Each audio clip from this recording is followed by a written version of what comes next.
Hello everyone. आज आपण येथे TY BComचा कॉस्ट अकाउंटिंगचा कॉस्ट शीट हा टॉपिक इथे बघणार आहोत. तर कॉस्ट शीट तयार करण्यासाठी तुम्हाला त्याचं स्ट्रक्चर आधी माहिती असणं गरजेचं आहे आणि हे प्रॉब्लेम्स तुम्हाला 20 मार्क्सला असतात.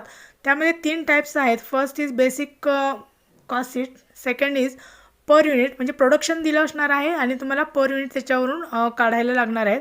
तो टाईप्स असणार आहे. आणि third is reconciliation cost sheet किंवा प्रॉफिट अँड लॉस अकाउंट असं असणार आहे. रिकन्सिलेशनमध्ये प्रॉफिट अँड लॉस अकाउंट हे असणार आहे. असे तुम्हाला 3 टाईपचे प्रॉब्लेम्स असणार आहेत आणि हे 20 मार्क्सला तुम्हाला कंपल्सरी प्रॉब्लेम असतोच आणि अगदी इझी आहे. जर काही तुम्ही कॉस्ट शीटचं स्ट्रक्चर व्यवस्थित समजून घेतलं तर कॉस्ट शीटवरचे प्रॉब्लेम सॉल्व करायला एकदम इझी आहे.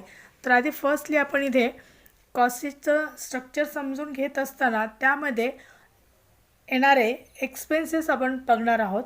तर कॉस्ट शीट आपण कधी प्रिपेअर करतो तर ज्या वेळेला आपल्याला एखादं प्रोडक्शन करायचं असतं किंवा मॅन्युफॅक्चरिंग करायचं असतं तर ते मॅन्युफॅक्चरिंग करण्यापूर्वी आपल्याला कॉस्ट शीट तयार करायची असते. म्हणजे जे एक्सपेन्सेस आपल्याला मॅन्युफॅक्चरिंगसाठी येणार आहेत तर ते कोणकोणते एक्सपेन्सेस आहेत, मग त्यामध्ये प्रॉफिट ॲड केल्यानंतर आपली सेलिंग प्राईस किती होणार आहे हे आपल्याला फाइंड आउट करण्यासाठी आपण कॉस्ट शीट प्रिपेअर करत असतो किंवा कॉस्ट शीट प्रिपेअर करण्याची गरज भासते. तर फर्स्ट बघा आधी आपण एक्सपेन्सेस बघूया. आता एक्सपेन्सेसमध्ये 2 टाईपचे एक्सपेन्सेस असणार आहेत. फर्स्ट म्हणजे डायरेक्ट एक्सपेन्सेस आणि second indirect. Direct and indirect असे 2 टाईपचे एक्सपेन्सेस असणार आहेत. आता डायरेक्टमध्ये येणार आहे, पुन्हा आपले 3 पार्ट पडणार आहेत. डायरेक्टमध्ये 3 पार्ट पडणार आहेत. ते म्हणजे मटेरियल, लेबर अँड एक्सपेन्सेस. आता इनडायरेक्टमध्ये सुद्धा आपले 3 टाईपचे एक्सपेन्सेस असणार आहेत. Material, labour and expenses. तर डायरेक्ट मटेरियल म्हणजे काय, तर रॉ मटेरियल किंवा आपण ज्या प्रोडक्टचं मॅन्युफॅक्चरिंग करणार आहोत तर त्याच्याशी ते तयार करण्यासाठी आपल्याला जे डायरेक्ट मटेरियल लागतं ते. आता ह्या सर्व एक्सपेन्सेसला, डायरेक्ट एक्सपेन्सेसना आपण प्राईम कॉस्ट असं म्हणतो. प्राईम कॉस्ट असं म्हटलं जातं. आणि इनडायरेक्ट एक्सपेन्सेसला आपण ओव्हरहेड्स म्हणतो. ओव्हरहेड्स असं म्हटलं जातं ह्या पूर्ण एक्सपेन्सेसला. आता ओव्हरहेड्समध्ये पुन्हा आपले 3 पार्ट पडणार आहेत. ते म्हणजे फॅक्टरी, ऑफिस अँड सेलिंग. आता फॅक्टरीमध्ये पुन्हा आपल्याला मटेरियल लागणार आहे, labour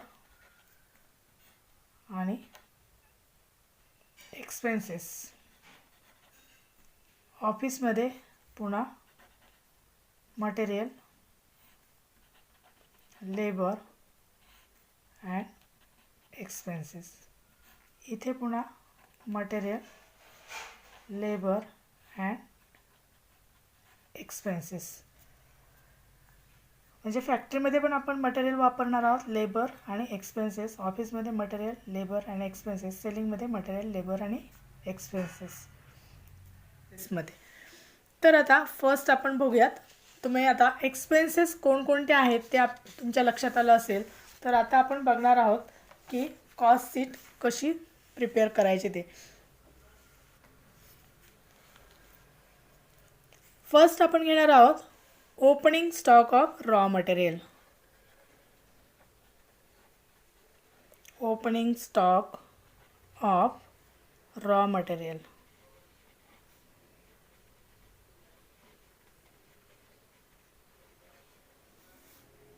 opening stock of raw material. आता याच्यामध्ये ॲड करणार आहोत परचेस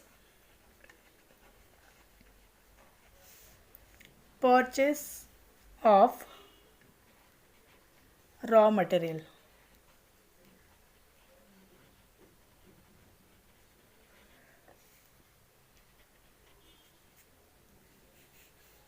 आता रॉ मटेरियल परचेस केलं की त्याच्यासाठी आपल्याला फ्राईटचा एक्सपेन्सेस येणार आहे, बरोबर की नाही. म्हणून इथे आपण ॲड करणार आहोत कॅरेज किंवा फ्राईट. कॅरेज ऑब्लिक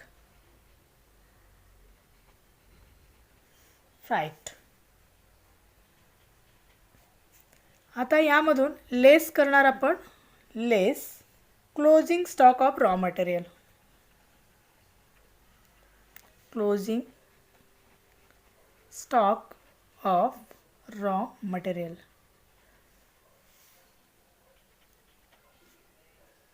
त्यानंतर लेस करणार आपण sale of waste. Sale of waste. आता हे सेल ऑफ वेस्ट हे वेगळं आहे आणि सेल ऑफ स्क्रॅप वेगळं आहे. स्क्रॅप हे आपण प्रोडक्शन तयार केल्यानंतर किंवा मॅन्युफॅक्चरिंग तयार करताना वेस्ट होतं, बरोबर की नाही. स्क्रॅप निघतं मॅन्युफॅक्चरिंग करून झाल्यानंतर. आणि वेस्ट हे समजा तुम्ही आता एखादा पदार्थ तयार करत आहात आणि त्याच्यामध्ये तुम्ही आता मोठ्या कंटेनरमधून तूप आणतात. म्हणजे तुम्ही आता प्रोडक्शन करता म्हणजे मोठ्या प्रमाणावरतीच करत असणार आणि मग त्याच्यासाठी तुम्हाला मोठमोठे कंटेनर लागतात. तर तुम्ही त्याच्यातलं तूप यूज करणार पण ते कंटेनर तुमच्या काही उपयोगाचे नाहीत. मग ते तुम्ही स्क्रॅपला देऊ शकता पण त्याला स्क्रॅप म्हणता येणार नाही कारण ते तुमच्या प्रोडक्शनमधलं वेस्टेज नाही आहे किंवा स्क्रॅप राहिलेलं नाही आहे. तर ते आहे तुम्हाला जे फ्रीमध्ये मिळालेले आहेत तुपाबरोबर कंटेनर, ते कंटेनर आहेत. मग त्याला आपण काय म्हणणार आहोत सेल ऑफ वेस्ट. हे आपण लेस करणार आहोत. म्हणजे आता इथे एक्झाम्पल द्यायचं झालं तर समजा तुम्ही तूप 110 रुपये किलोनी आणलं पण त्याच्यासाठी मोठे कंटेनर तुम्हाला मिळालेले आहेत आणि तो कंटेनर तुम्ही 10 रुपयाला विकला तर तुम्हाला कितीला तूप पडलं ते 100 रुपयाला. म्हणजे तुमचं वेस्टेजपासूनसुद्धा तुम्हाला इथे पैसे मिळणार आहेत. आता नेक्स्ट आपण घेणार आहोत add direct labour. Direct labour. आता डायरेक्ट लेबर म्हणजे कोणते, जे आपण मॅन्युफॅक्चरिंगसाठी यूज करणार आहोत ते डायरेक्ट लेबर. नेक्स्ट ॲड होणार आहे तिथे direct expenses. Direct expenses. Direct expenses म्हणजे प्रिंटिंगचं मी तुम्हाला एक्झाम्पल दिलं होतं तर ते डायरेक्ट एक्सपेन्सेस. आता हे सगळे एक्सपेन्सेस ॲड झाल्यानंतर जी कॉस्ट येणार आहे त्याला आपण म्हणणार आहोत प्राईम कॉस्ट. याला आपण फर्स्ट म्हणूया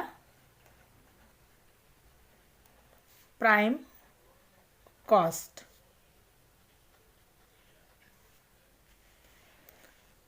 प्राईम कॉस्टमध्ये नंतर आपण ॲड करणार आहोत factory overheads. Add factory overheads. Add होणार आहे त्याच्यामध्ये इनडायरेक्ट लेबर.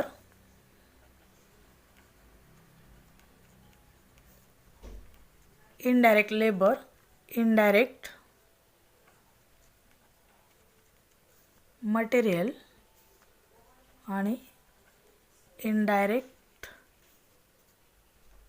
एक्सपेन्सेस. आता इनडायरेक्ट लेबर, इनडायरेक्ट मटेरियल आणि इनडायरेक्ट एक्सपेन्सेस म्हणजे काय हे आपण मगाशीच बघितलेलं आहे.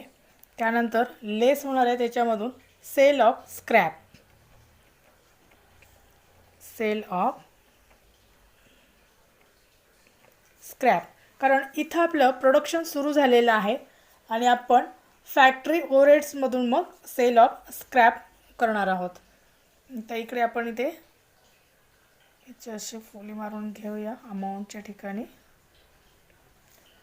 आणि ही जी कॉस्ट येणार आहे या कॉस्टला आपण म्हणणार आहोत gross factory cost. Gross factory cost.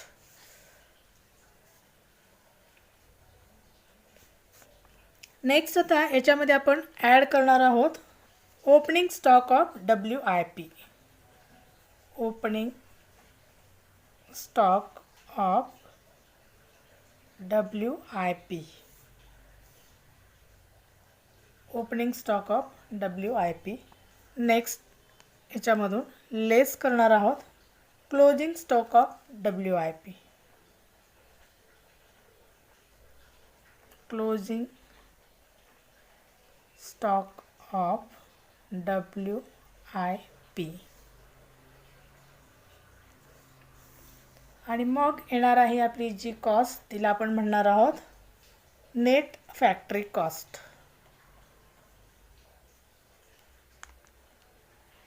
Net factory cost. आता नेट फॅक्टरी कॉस्टमध्ये आपण ॲड करणार आहोत office and administration expenses. Office and admin expenses. आता ह्याच्यामध्ये पुन्हा आपले इनडायरेक्ट मटेरियल,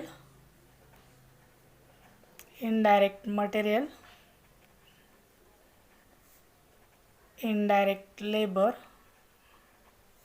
आणि इनडायरेक्ट एक्सपेन्सेस येणार आहेत. आता इनडायरेक्ट मटेरियल म्हणजे काय, स्टेशनरी वगैरे येणार आहे. इनडायरेक्ट लेबर म्हणजे स्टाफ येणार आहे, ऑफिस स्टाफ. आणि इनडायरेक्ट एक्सपेन्सेसमध्ये ऑफिसचं लाईट असं पण इथे घेणार आहोत. आणि याच्यानंतर इकडे आपण ही जी कॉस्ट येणार आहे त्यानंतर या कॉस्टला आपण म्हणणार आहोत नंबर 4 देऊयात आपण इथे, याला कॉस्ट ऑफ प्रोडक्शन म्हणणार आहोत. Cost of production. Cost of production. आणि कॉस्ट ऑफ प्रोडक्शन नंतर नेक्स्ट आपण कॉस्ट ऑफ प्रोडक्शनमध्ये आपण ॲड करणार आहोत opening stock of finished goods. Opening stock of finished goods.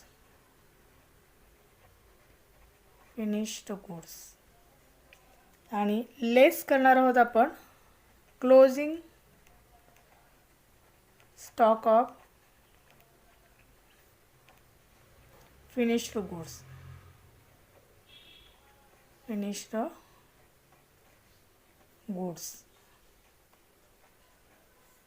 आता opening stock of finished goods आणि closing stock of finished goods हा कॉस्ट ऑफ प्रोडक्शनमध्ये ॲड केल्यानंतर जी कॉस्ट येणार आहे त्याला आपण म्हणणार आहोत कॉस्ट ऑफ गुड्स सोल्ड.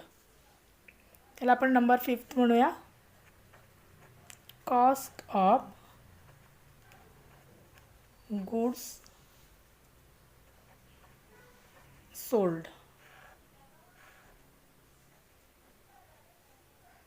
आता कॉस्ट ऑफ गुड्स सोल्ड नंतर नेक्स्ट आपली कॉस्ट येणार आहे